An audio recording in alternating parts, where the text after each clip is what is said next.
Welcome, everyone. We're excited today to have with us Jean-Marie Burrows, candidate for the Aspen Peak School Board Seat 6. We are so excited to have her here with us. We're already have a candidate profile that she has completed, and you can find that on the American Fork Citizen and the Lehi Free Press web pages, where you can be able to get to know her more on a more personal level. But today we're going to focus on questions that we have from the readers of the American Fork Citizen. And so, with that, Jean-Marie, we appreciate you being here and welcome. Thank you, Rob, for having me. You bet. So, let's go ahead and start with our first question. What professional backgrounds and skill sets do you believe are the most valuable for school board members to try to bring efficiency to govern our new school district?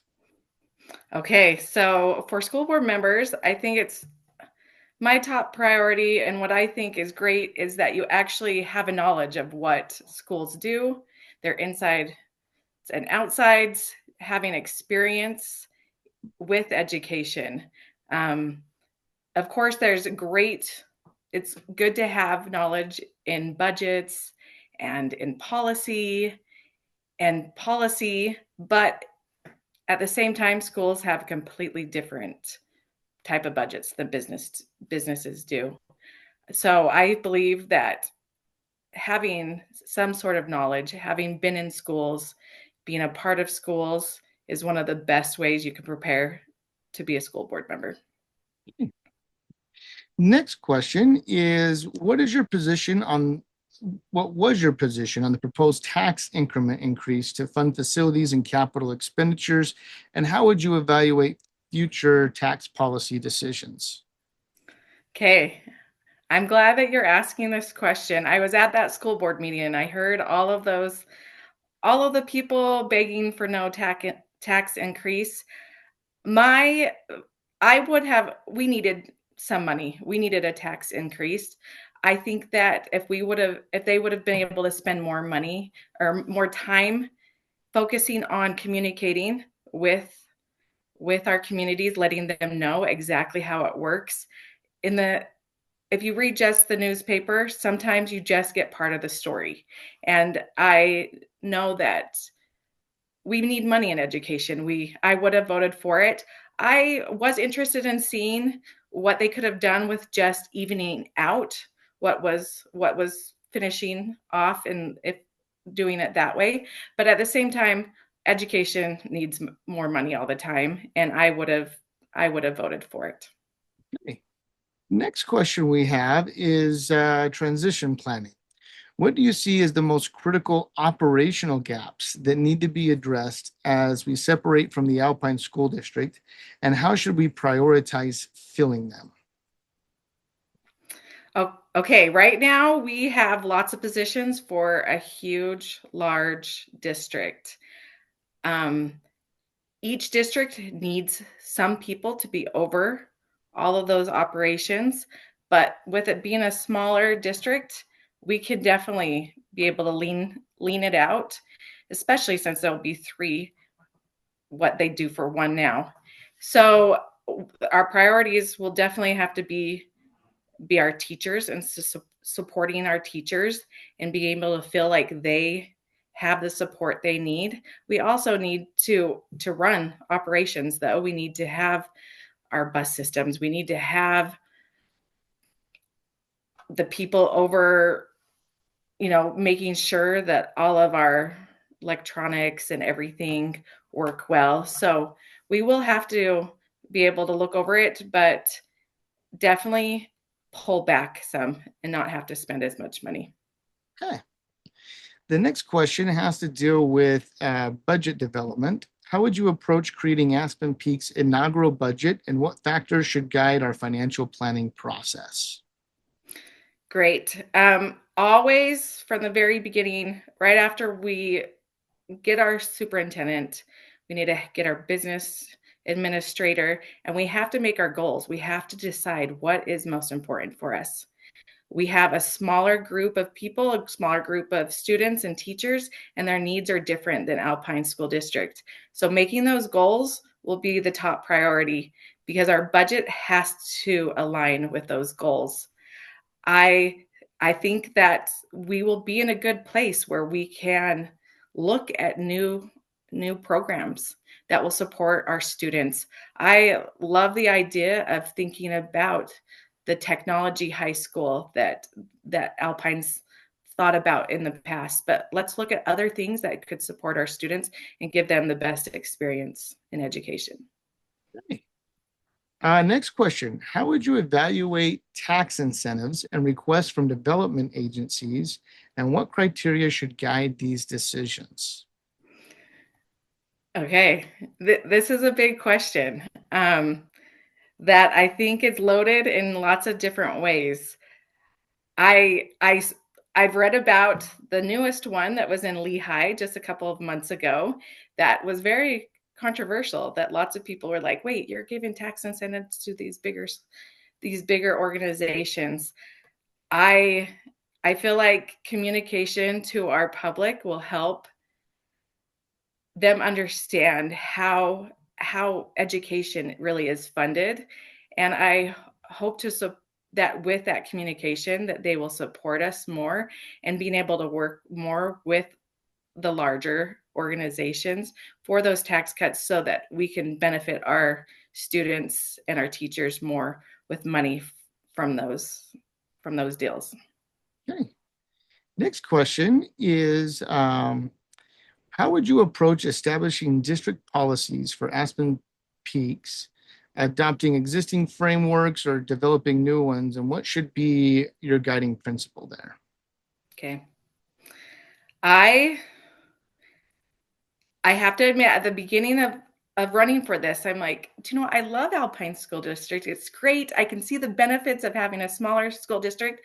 But as I've talked to more and more teachers, I really have learned that there are some things that we could definitely benefit on improving and increasing.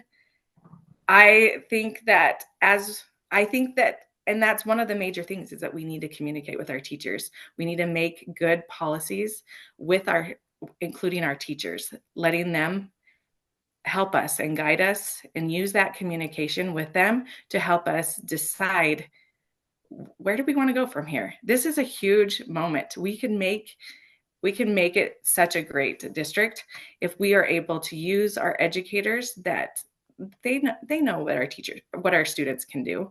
Let's use them and allow them to help guide us into the future. Okay. Next question has to do about labor relations. What approach should the district take in establishing relationships with employee unions and negotiating collective bargaining agreements? um, I definitely am for allowing our teachers to have that support that they feel like they need. I feel like some of them feel like they don't have a voice at all, and I support them having that voice that they can have through the unions. I have looked into the largest one that we have right now, and I see the benefits. I see that most of them are teachers that are on their board of directors, and they are teachers that are passionate about this and that work for other teachers and that know more about things than the average teacher. So I'm all for giving teachers a voice and allowing them to say what they want to say. Okay. Our next question has to do around legislative relationships. How should the Aspen Peak School District engage with state legislatures and position itself on education-related legislation? I think that this is a huge one. I think we definitely need to have a great working relationship with legislators. They they're the ones that are making the decision. A lot of these decisions of whether we can or cannot do things. And just this past January, February, when they were in session, there were a lot of bills that were wanting to be passed that would affect education. And I personally have friends that worked with these legislators to help them understand, okay, that if you really want this, this is how our students are going to be affected. Or if you want to pass this bill, we really need money to help implement these things. So it's definitely important to have a good relationship with our legislative partners and to help them understand what is best for public education. Next question is how would you balance educator professional autonomy with community standards regarding classroom displays and teaching materials? The top thing with that is that we have to abide by state law. Our state is probably better than they should be at telling us what we can or cannot have in classrooms and what we can represent and what we can have there. And so I'm a law abider. I follow the law. After that, I think that teachers need to have the ability to show personalities. I don't want to completely cut teachers off and not allow them to have any personality at all, but I will always abide by the law. Next question is how should the district handle parent concerns about instructional material and library resources while maintaining educational quality? I'm going to go back to state law, state code. We have guiding principles there down from the state that we have to go off of. I know a few years ago, 2 or 3 years ago, there were lots of questions about library books, what should and should not be there. I thought that the district did a great job then of finding community members and teachers in the schools that they went over those books, and I had friends that were on that committee, and they told me, I thought that I was going to have to say, we should get rid of this book or keep this book. And they said, actually, it was really great. We were given guidelines that we just followed. And I read the book and I could just check off and answer those questions. And I really appreciate that they had that community input, because if it's the community that is complaining about it, we need the community to help decide. Okay. The next question is what approach should the district take regarding health education curriculum and material selection? Yeah, that's an interesting question about the health curriculum. I know there's been moments where I'm like, oh, you learned that in school with my own students, right? My own kids. But I have to go back to the state code, the state law. A lot of these questions, they guide us on what we can or cannot teach. And so I'm just going to go back to that the state really does have lots of guidelines that we go off of, and our job as a district is to support what the state has given us. Okay. Next question has to do with civic education. What role should civic education and constitutional studies play in our curriculum, and how best can we prepare students for citizenship? That's a great question. My husband loves history. He is a history lover, and so my 2 oldest children are boys, and they take after their dad. They love history. My son has taken every history class that he can take, and I think that it's great to learn from our history. We do need to learn from it, and some of it's not pretty, but it's good to know the truth and good to learn from the past. As for current, that's always going to be hard, because it's always going to be what you decide is actually going on. But as long as we follow rules and what is allowed, we need to learn. We need to learn from the past. We need to learn from the present. And we definitely need to get our students involved in as many ways as possible as helping us in the future. So they need to have that access. Next question has to do with graduation standards. How would you approach decisions about graduation requirements and academic standards to best serve our students college and career readiness? Okay. So I have a senior. My oldest is a senior this year. So we've met with a counselor, checked all the boxes off, and decided what is best, which way he's going. I I thought that his counselor did a great job and was really knowledgeable on what all we had to do. So, being a parent, I think that he's had a great education. I feel like he's prepared and has had lots of opportunities in schools. I love thinking about giving our students even more opportunities in high school to discover what they might like and what they might want to do. We have been lucky here, I feel like in Alpine School District, to have different opportunities to prepare them for after graduation. So I'm happy with the guidelines, and I am happy how at least my student has had an experience. Okay. And next question has to do on school choice and funding.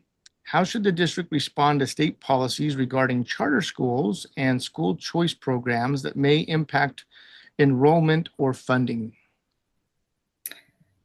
That definitely is something big because it has affected public education. The voucher program has definitely affected it. Through my experience with PTA and my involvement there, I have advocated against that voucher program. I believe that we need to take a step back and we really need to evaluate how fair all of this is going. When you hear of students being homeschooled or going to different schools and they get to have way different experiences than public education, I think it shows us that there needs to definitely be a different evaluation on how that money is spent and how fair it really is for our students in public education. Okay. And second to last question. What role should trade skills and technical education play in our district's offerings, and how would you expand these opportunities? Great, thank you. I kind of touched on it a little earlier on one of our other questions.